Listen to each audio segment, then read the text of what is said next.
Sir, nasa attic lang namin. Pagka gusto kong galaw-galaw, doon lang ako nag-shoot. Yung John Wick mo, okay naman? Okay po. Ano no? More than a year na sir, no? 2 years na sir. 2 years na. Grabe, maalaga ka, nakakatuwa naman. 2 years. No, yung una, Shadow na Blue.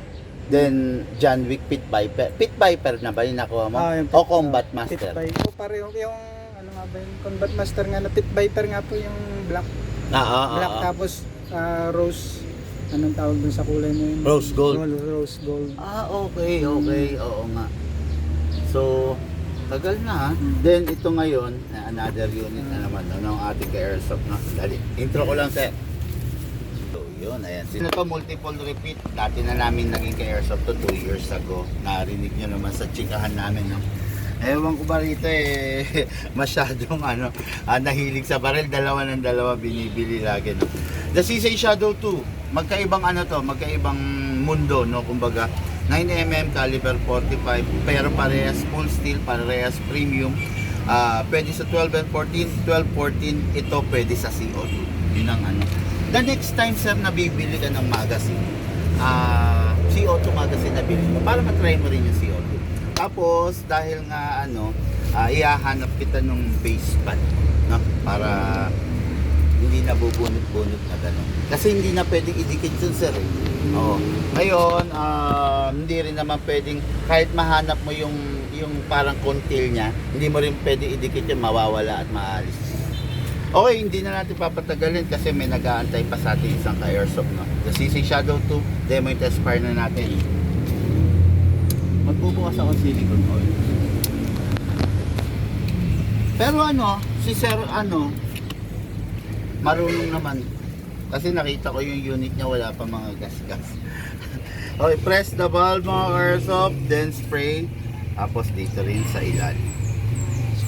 Okay. Then sa unit, ganun pa rin. Tama naman yung ginagawa ni sir, malamang spray. Ang difference dito sir, dun sa CC Shadow muna-una, actually hindi pa naka-fix barrel yun.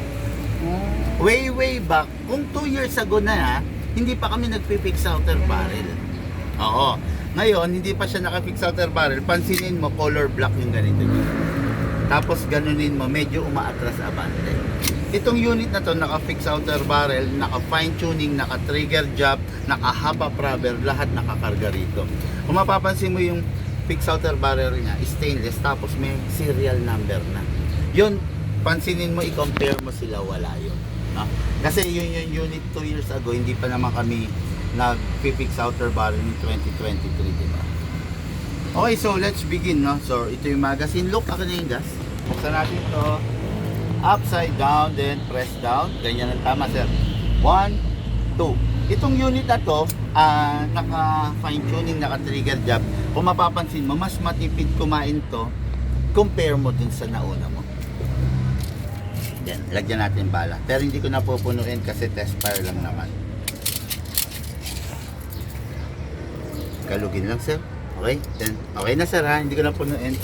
Pasok sa unit. Ganda nito. Test fire.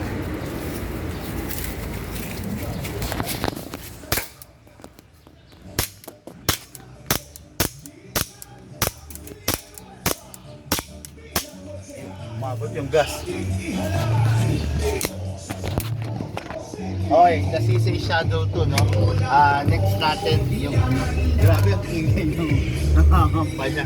Next natin yung 2011 na Godfather 6.0.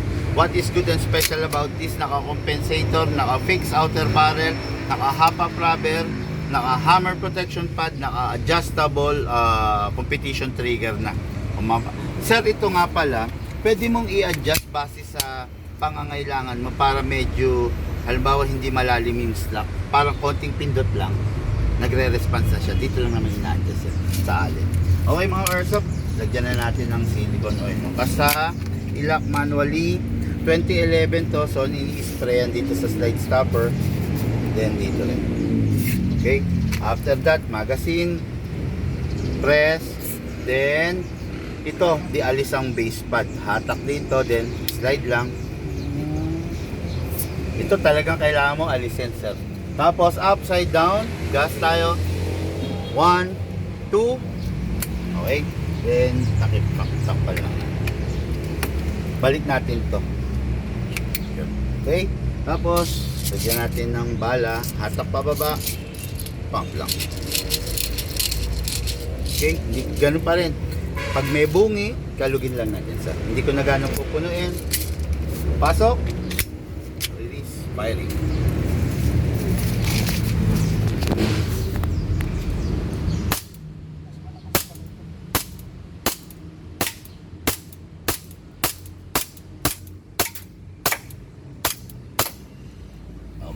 Release, then rest. Mas malakas siya skandaloso, pero kung tutusin, halos hindi naman sila nagkakalayo ni Shadow.